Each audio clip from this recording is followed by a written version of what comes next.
Shalom Bapak Ibu, Saudara yang dikasihi Tuhan. Selamat sore, senang jika hari ini saya bisa menyapa Bapak Ibu Saudara di dalam acara Masa Depan Cerah bersama Tuhan. Kita langsung dari JJ Studio yang berada di JJ Cafe, tepatnya di barat alun-alun kota Tulungagung. Sebelum kita memulai acara kita atau kita belajar kebenaran firman Tuhan, saya mau mengajak kita berdoa terlebih dahulu. Kita minta pimpinan Tuhan di dalam perenungan firman Tuhan pada sore hari menjelang malam hari ini. Mari kita tundukkan kepala, kita berdoa. Bapa kami yang di sorga, yang kami sembah di dalam nama Tuhan Yesus Kristus, Tuhan pencipta langit dan bumi dan segala isinya, Tuhan yang berdaulat atas alam semesta, Tuhan yang berdaulat atas jagat raya ini, Tuhan yang berdaulat atas hidup kami, Tuhan yang merenda setiap langkah-langkah hidup kami. Kami bersyukur Tuhan, kalau kami diizinkan ada sampai saat ini, kami percaya karena Tuhan masih punya rencana atas hidup kami. Pada sore hari ini kami anak-anakmu datang membawa ucapan syukur kami atas pemeliharaan Tuhan, atas penyertaan Tuhan, atas perlindungan Tuhan di dalam hidup kami sepanjang hari ini. Terima kasih buat semua kebaikan Tuhan dalam hidup kami. Pada sore hari ini kami mau belajar kebenaran firman-Mu. Roh Kudus ada di dalam hidup kami. Biar Roh Kudus yang membukakan rahasia kebenaran firman-Mu. Roh Kudus yang menghibur, menguatkan, dan menyatakan kebenaran-Mu bagi kami sampai kebenaran itu memerdekakan kami. Kami sambut firman-Mu dalam nama Tuhan Yesus, kami berdoa kepada Bapa di sorga. Amin. Bapak, Ibu, Saudara yang dikasihi Tuhan, tema kita pada sore hari ini adalah ampunilah, sebab itu baik bagi kita. Ampunilah, sebab itu baik bagi kita. Saya mau mengajak kita membaca Alkitab kita di dalam Injil Matius. Injil Matius pasal 6 ayat 12 dan 14. Saya percaya bagi kita semua bahwa ayat ini bukan ayat yang asing. Perikop ini bukan perikop yang asing. Dan mungkin ada di antara kita yang setiap hari mengungkapkan atau mengucapkan ini, saudara. Karena ini bagian dari doa Bapa kami, saudara. Ayat 12 dikatakan, dan ampunilah kami akan kesalahan kami, sama seperti kami juga mengampuni orang yang bersalah kepada kami. Di ayat 14 dikatakan, karena jikalau kamu mengampuni kesalahan orang lain, Bapamu yang di sorga akan mengampuni kamu juga. Bapak, Ibu, Saudara yang dikasihi Tuhan, Jason adalah seorang anak remaja yang masih SMP. Anak remaja yang lagi mencari jati diri, yang sedang bertumbuh menuju dewasa, saudara. Suatu hari, Jason didatangi oleh salah satu teman perempuannya. Bisa dikatakan, ya sahabat lah. Sahabat, tapi bukan pacar. Teman perempuannya tersebut mengaku bahwa dia sedang hamil. Sedang hamil. Mendengar hal itu, Jason sebagai sahabat, sebagai teman yang masih SMP sangat bingung dan panik, saudara. Bagaimana mungkin Di dalam hatinya dia mulai bertanya, siapa pria yang tega menghamili temannya yang masih SMP tersebut? Siapa? Ternyata pengakuan temannya Jason ini membuat Jason lebih kaget dan shock, saudara. Shock sekali. Shock. Ketika temannya mengatakan bahwa yang menghamili dirinya adalah ayah kandungnya sendiri. Ayah kandungnya yang seharusnya melindungi, yang seharusnya menjaga, yang seharusnya memberikan kasih yang tulus, ternyata menghamili sahabat dari Jason ini. Bagaikan disambar petir di siang bolong, saudara, saat Jason mendengar pengakuan tersebut. Dia nggak tahu harus berbuat apa. Anak SMP, nggak tahu. Bahkan dia nggak tahu mau kasih nasihat apa kepada sahabatnya ini. Akhirnya sepulang sekolah, Jason punya ide. Dia menemani sahabatnya ini untuk bertemu dengan mama dari temannya itu. Mama dari perempuan yang sedang hamil itu. Tidak tahu gimana, mungkin karena penjelasannya yang kurang, cara penjelasannya yang kurang cocok di hati mamanya. Mamanya nggak percaya akan pengakuan anaknya sendiri. Nggak percaya. Mamanya nggak percaya kalau suaminya menghamili anak kandungnya. Melihat reaksi mamanya yang seperti itu, anak perempuan itu hanya bisa berteriak histeris. Histeris di depan Jason dan juga di depan mamanya. Sambil berteriak-teriak dia mengatakan, aku tidak mau anak ini. Aku tidak mau kandungan ini. Ini anak najis. Ini anak haram. Itulah teriakan dari perempuan ini. Dan hampir setiap hari dia lakukan itu. Setiap hari perempuan ini hanya bisa menjerit-jerit. Hanya bisa berteriak. Sehingga banyak orang menganggap bahwa dia gila. Orang menganggap dia gila.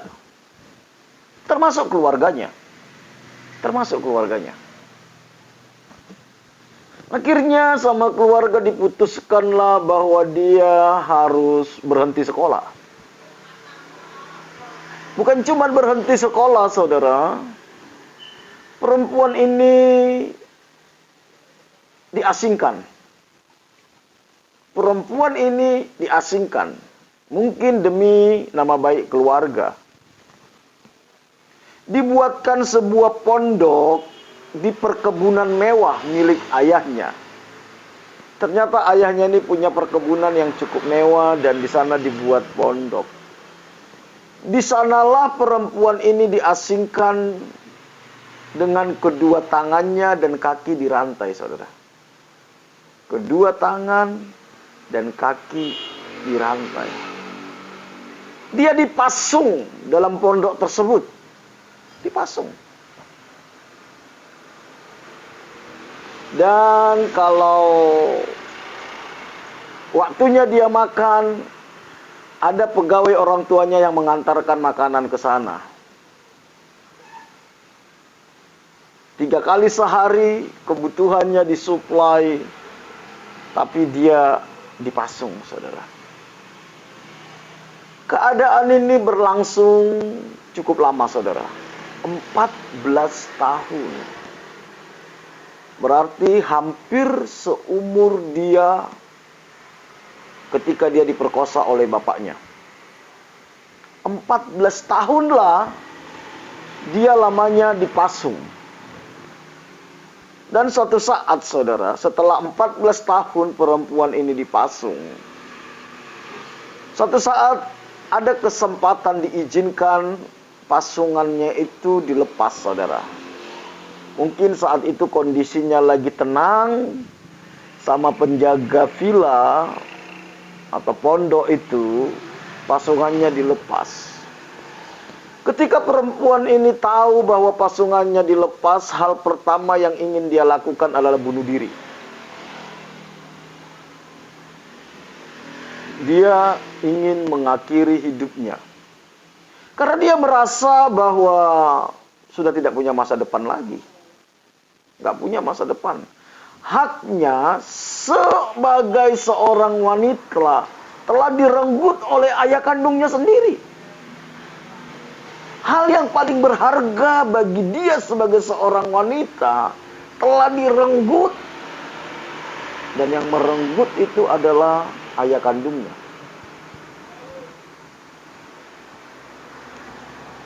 Jadi bagi dia tidak ada lagi gunanya hidup. Dia berusaha mencari sebilah pisau dan mengasahnya hingga tajam.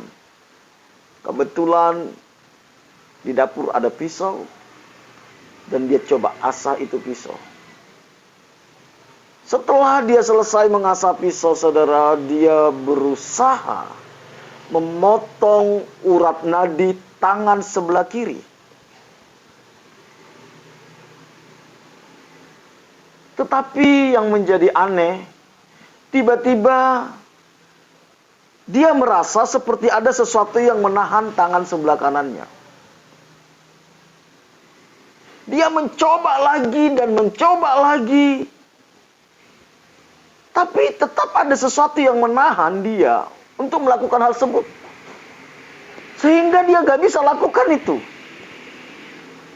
Dia berusaha memotong urat nadi tangannya, tapi rasanya tangan kanannya itu gak mampu, saudara. Gak mampu. Ada yang menahan.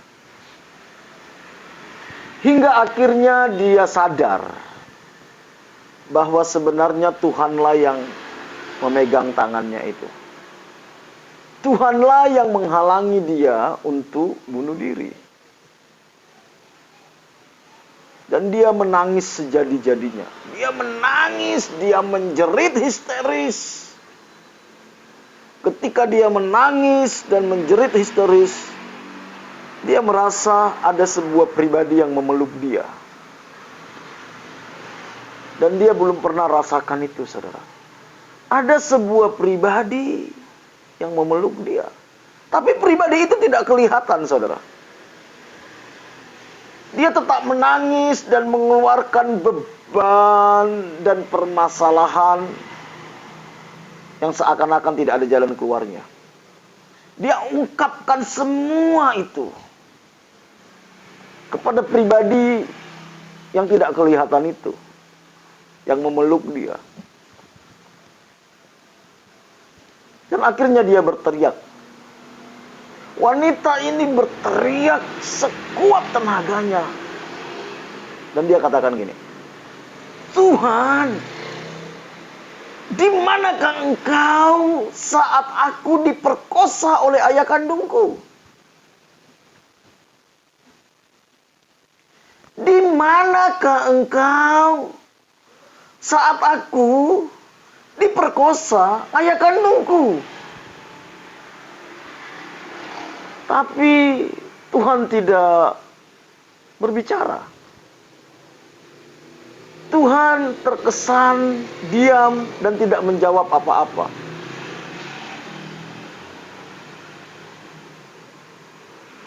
Dia tetap berteriak dan bertanya, di mana engkau saat aku diperkosa oleh ayah kandungku? Kenapa engkau tidak menghalanginya?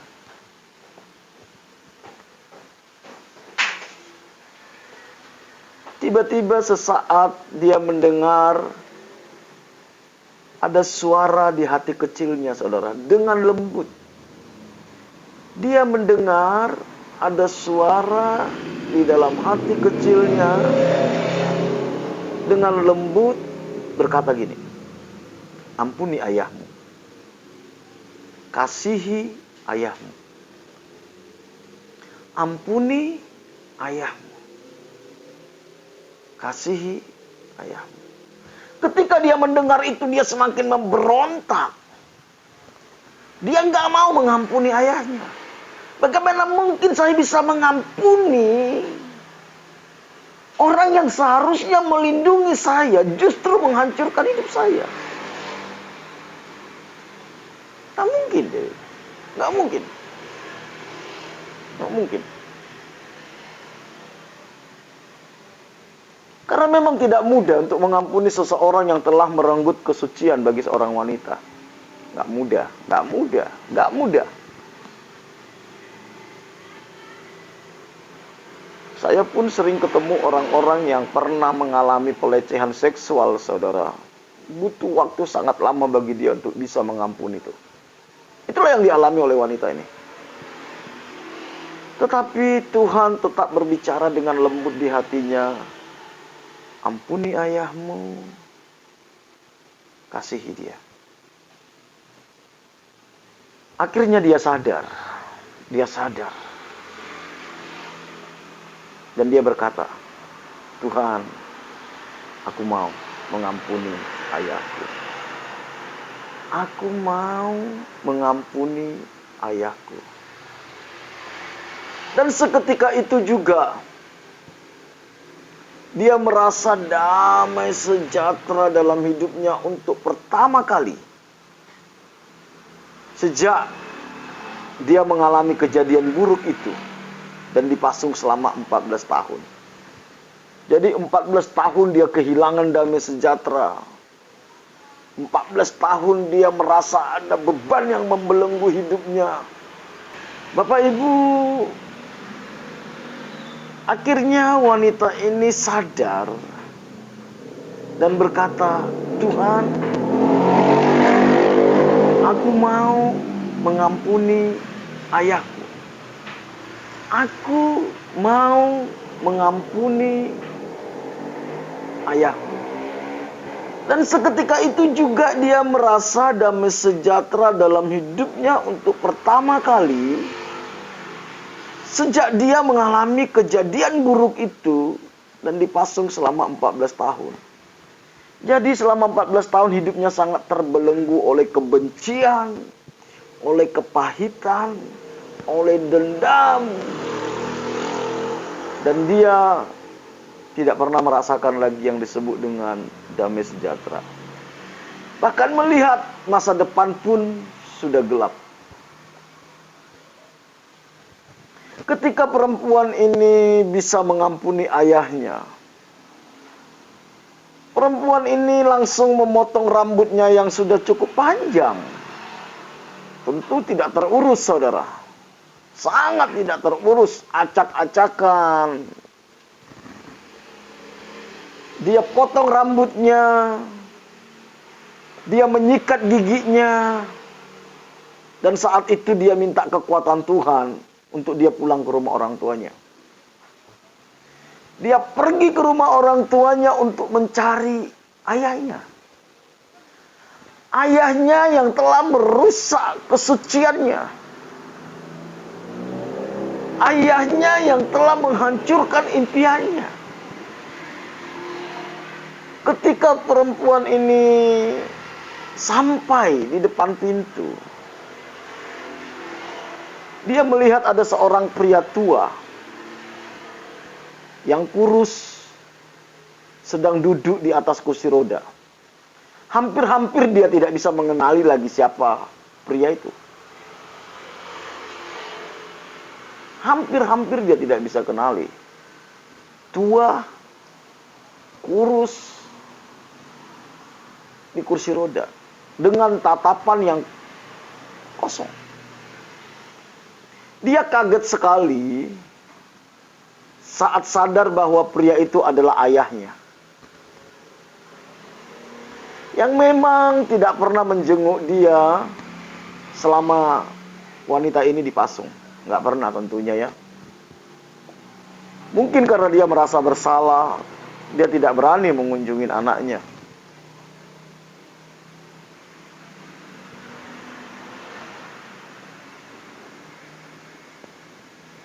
Lalu perempuan ini dengan ragu, dia memanggil, "Ayah." Dengan suara yang lembut, gemetar, menyebut ayah.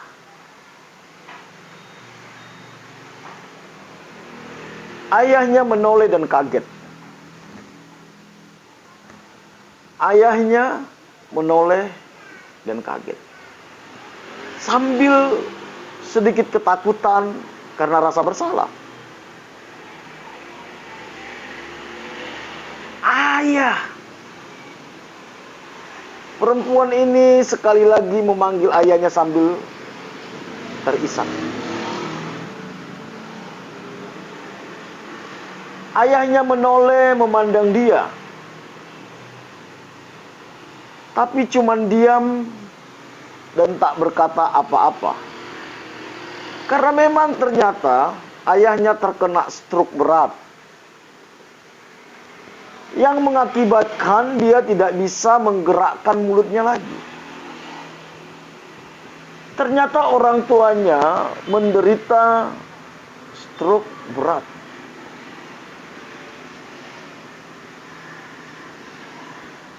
Anak perempuan ini begitu tersentuh melihat keadaan ayahnya. Dan dia juga melihat air mata yang mengalir di pipi ayahnya, saudara. "Ayah!" Perempuan ini menangis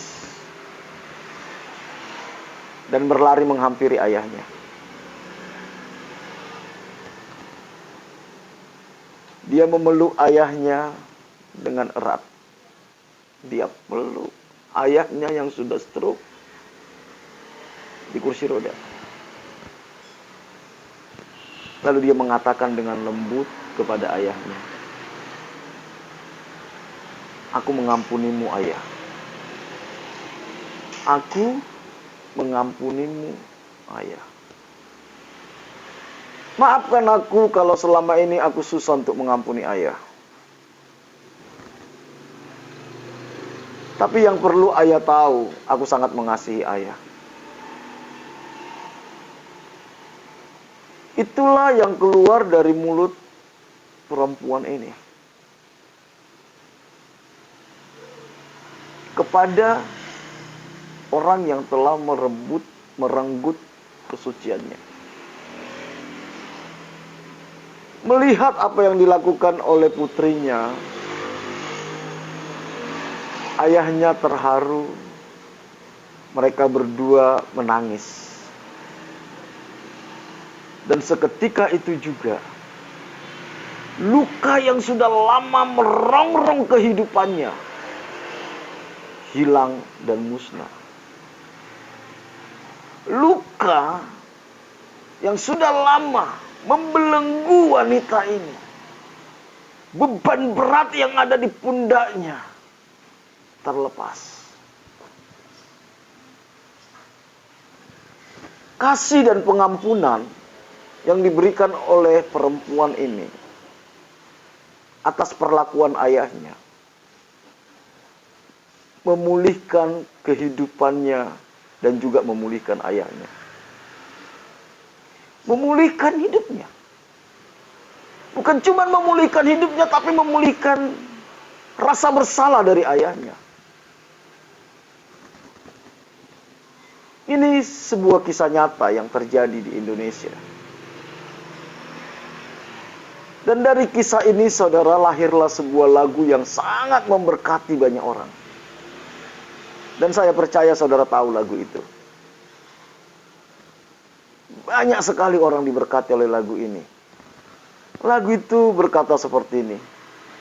Bapa, sentuh hatiku, ubah hidupku menjadi yang baru, bagai emas yang murni, Kau membentuk bejana hatiku.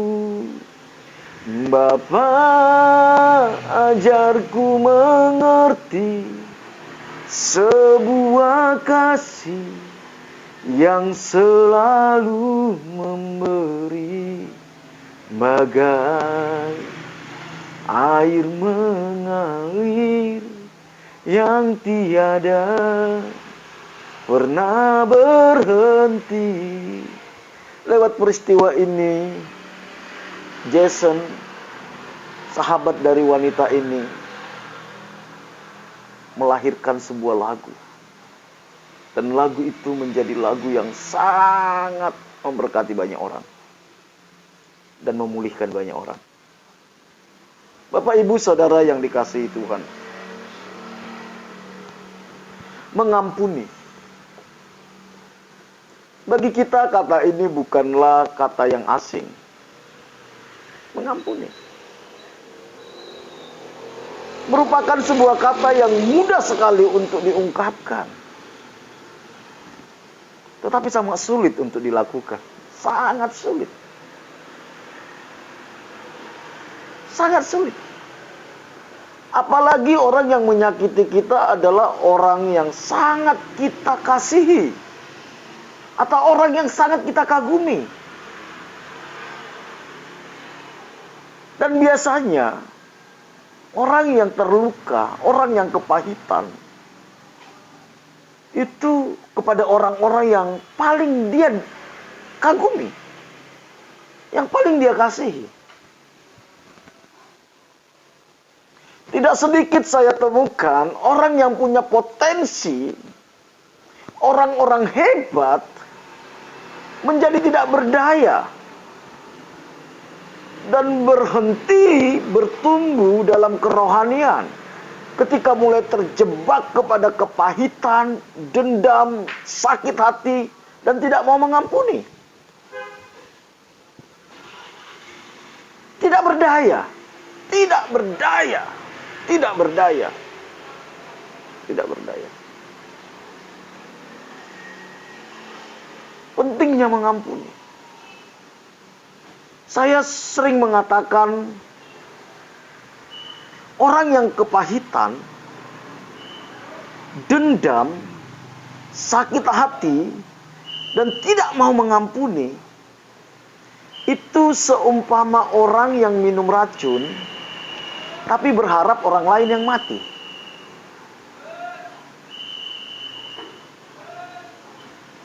Orang yang kepahitan, dendam, sakit hati, dan tidak mau mengampuni, seumpama orang yang minum racun, tapi berharap orang lain yang mati.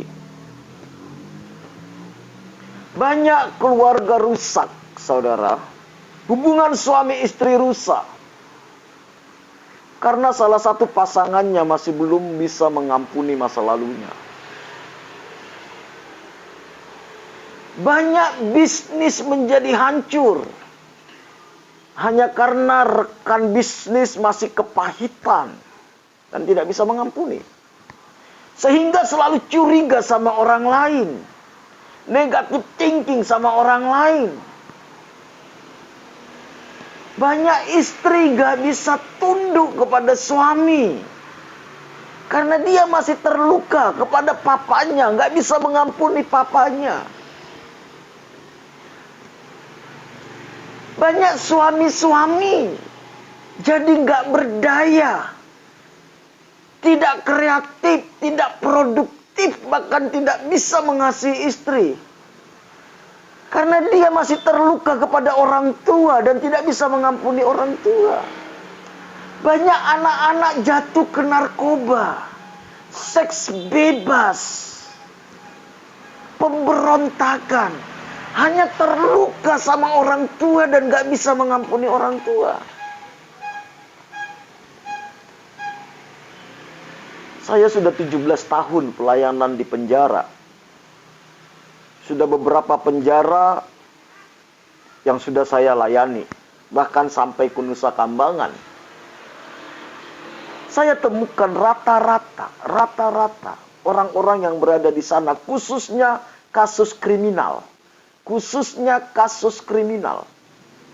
Rata-rata mereka orang-orang yang terluka, kepahitan kepada orang tua, dan mereka nggak bisa mengampuni orang tuanya. Oleh karena itu, ketika kita kepahitan, ketika kita tidak mengampuni, sebenarnya yang paling rugi kita.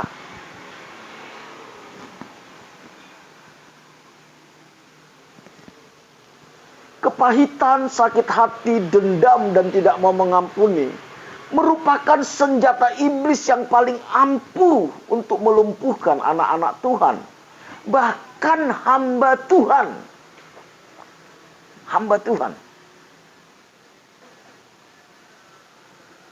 Konon katanya, kenapa Hitler begitu kejam dan sadis kepada orang Yahudi? Karena memang dia terluka, dia dendam, dia sakit hati. Tidak sedikit saya lihat anak-anak hamba Tuhan menjadi rusak, jatuh ke narkoba, karena mereka terluka sama papanya.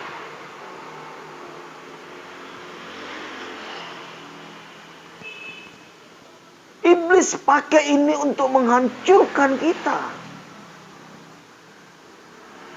Orang yang tidak mau mengampuni adalah orang-orang sombong. Orang yang tidak mau mengampuni adalah orang-orang sombong.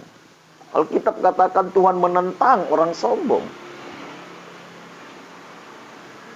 Dia tidak percaya bahwa Tuhan adalah pribadi yang adil dan akan membalas setiap orang menurut perbuatannya. Orang yang tidak mau mengampuni, mereka lupa bahwa penghakiman itu adalah haknya Tuhan. Mereka tidak percaya bahwa Tuhan akan menghakimi orang yang mengecewakan, yang menyakiti dia. Bapak, Ibu, Saudara yang dikasihi Tuhan, siapapun saudara yang sedang mendengarkan berita ini, saya tahu dilukai, dikecewakan, dikhianati itu nggak enak. Tidak enak. Tapi Tuhan minta kita mengampuni. Apa yang kita baca tadi di dalam Matius 6 ayat 12 dan 14, itu bagian penting di dalam doa Bapa kami. Salah satu bagian penting dalam doa Bapa kami. Dikatakan, dan ampunilah kami akan kesalahan kami seperti kami juga mengampuni orang yang bersalah kepada kami. Jadi kita nggak boleh meminta ampun sama Tuhan kalau kita pun tidak mau mengampuni orang lain. Kalau kamu tidak mengampuni kesalahan orang lain, Bapamu di sorga pun tidak akan mengampuni kesalahanmu. Begitu firman Tuhan. Saudara bisa bayangkan, kalau kita tidak diampuni Tuhan. Saudara bisa bayangkan, kalau kita nggak diampuni Tuhan, bagaimana kita meminta perlindungan Tuhan? Bagaimana kita meminta penyertaan Tuhan? Bagaimana kita meminta berkat Tuhan, sementara Tuhan tidak mau mengampuni kita? Syarat untuk diampuni Tuhan, kita juga harus mengampuni orang lain. Bukankah itu teladan yang diberikan oleh Tuhan kita Yesus Kristus ketika dia di atas kayu salib? Dia berkata, Bapa, ampunilah mereka karena mereka tidak tahu apa yang mereka perbuat. Tuhan Yesus meminta pengampunan kepada Bapa atas orang-orang yang menyalibkan dia, yang meludahi dia, yang mengkhianati dia. Makanya di ayat 14 dikatakan, karena jikalau kamu mengampuni kesalahan orang, Bapamu yang di sorga akan mengampuni kamu juga. Bapak, Ibu, Saudara yang dikasihi Tuhan, mengapa kita harus mengampuni? Mengapa kita harus mengampuni? Yang pertama, karena kita pun pasti pernah menyakiti orang lain. Tidak ada satu orang pun di antara kita yang tidak pernah menyakiti orang lain. Nggak mungkin. Natur dosa di dalam hidup kita itu seringkali memaksa kita untuk melukai hati orang lain. Memaksa kita untuk menyakiti orang lain. Memaksa kita untuk mengecewakan orang lain. Karena kita pun pernah menyakiti orang lain. Seyogianya kita pun harus mengampuni orang lain. Yang kedua, kenapa kita harus mengampuni? Karena Tuhan sudah mengampuni kita. Tuhan sudah mengampuni kita. Ketika kita datang sama Tuhan minta ampun, Dia ampuni. 1 Yohanes 1 ayat 9 dikatakan, kalau kamu mengaku dosamu, Ia setia dan adil. Dia akan mengampuni segala dosamu dan menyucikan engkau dari segala kejahatanmu. Kalau dosa kita yang besar, Tuhan sudah ampuni. Masa kita nggak mau mengampuni orang lain? Mungkin kau berkata, terlalu pahit, Pak. Terlalu sadis, terlalu kejam perbuatannya. Tidak ada kesalahan kita yang nggak bisa diampuni Tuhan. Dan tidak ada kesalahan kita yang tidak butuh pengampunan Tuhan. Begitu juga dengan orang lain. Seharusnya tidak ada kesalahan orang lain yang tidak bisa kita ampuni. Harusnya kita bisa mengampuni. Kalau kita sadar bahwa Tuhan sudah mengampuni kita. Yang ketiga, kenapa kita harus mengampuni? Karena pembalasan adalah haknya Tuhan. Jangan ambil haknya Tuhan. Kita sebagai manusia aja kalau diambil haknya saudara, kita marah saudara. Kita sebagai manusia kalau haknya kita diambil, diremut orang, kita marah. Alkitab mengatakan bahwa pembalasan adalah hakku. Izinkanlah Tuhan melakukan pembalasan atas kejahatan orang kepada kita. Justru kita harus berdoa bagi mereka. Alkitab katakan kita harus mendoakan mereka. Yang keempat, saudara, ini yang sangat penting. Karena dengan mengampuni, kita bebas dari kebencian dan kepahitan. Sehingga tidak ada celah bagi iblis untuk memperalat kita.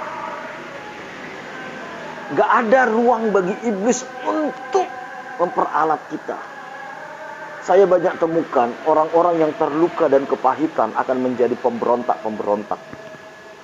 Pemberontak. Karena apa? Ada ruang bagi iblis dalam hidupnya. Dan iblis akan pakai itu. Yang terakhir saudara, ketika saudara dan saya mengampuni, maka damai sejahtera Tuhan akan turun dalam hidup kita. Hidup kita akan tenang. Hidup kita akan tenang. Tetapi kalau kita kecewa, kita kepahitan, kita benci, kita dendam. Saudara lagi enak makan di restoran saudara. Makanan yang mahal, bergizi, bersih. Begitu saudara mau makan, ingat orang yang menyakitimu. Makanan itu jadi tidak bernilai dan tidak enak lagi saudara. Tidak enak. Saudara lagi asik-asik bermain dengan pacar, lagi asik bermain dengan keluarga, anak dan istri atau suami. Begitu ingat orang yang melukai, maka jadi tidak nikmat saudara. Tempat tidur yang semahal apapun saudara, ketika saudara mau tidur, ingat orang yang menyakiti hatimu, engkau jadi gak bisa tidur saudara. Padahal orang yang menyakitimu bisa makan enak, bisa bermain enak, bisa tidur nyenyak saudara. Yang rugi kita. Yang rugi kita. Oleh karena itu, sesakit apapun kita diperlakukan orang lain, sesakit apapun kita dihianati orang lain,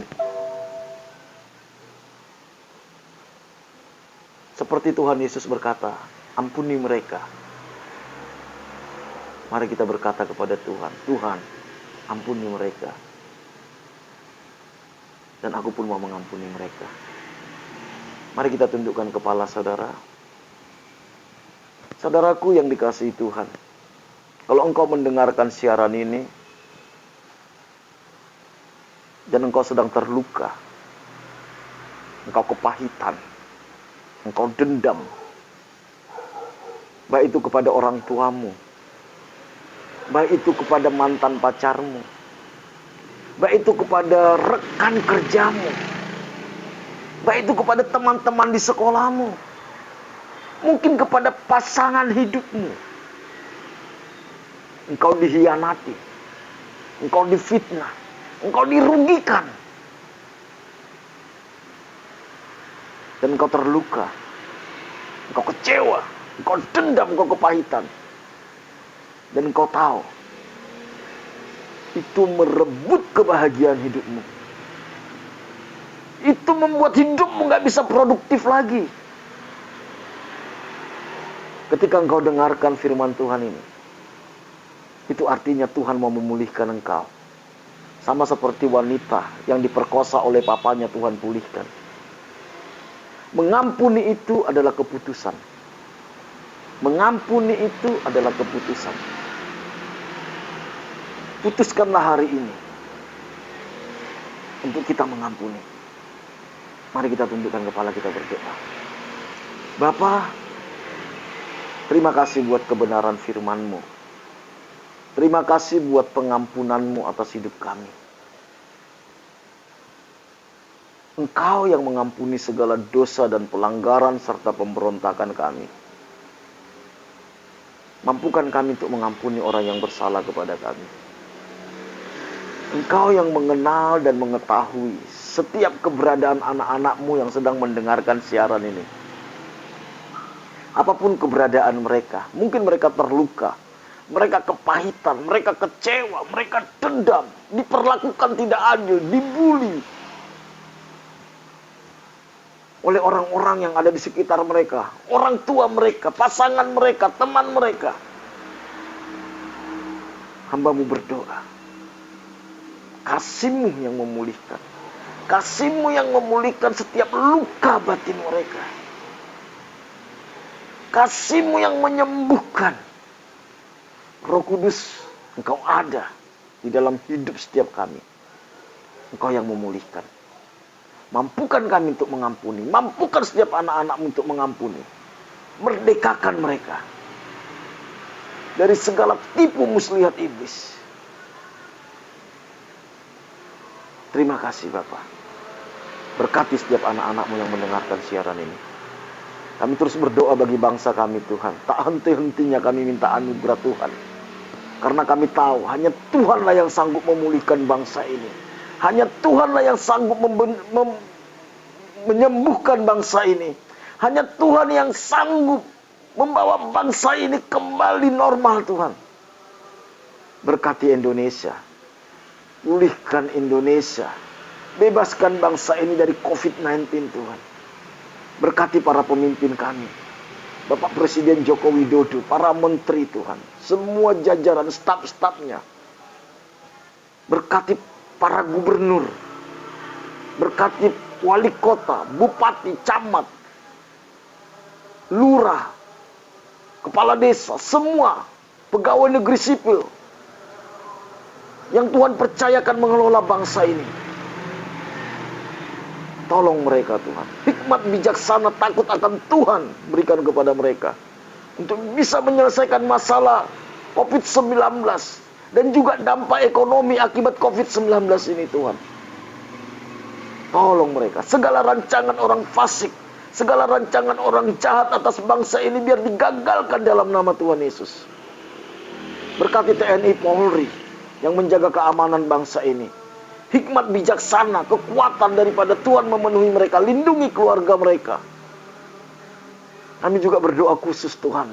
Terus kami meminta dengan sungguh-sungguh buat para medis, dokter, para perawat, orang-orang yang bekerja di rumah sakit, orang-orang yang bekerja di puskesmas.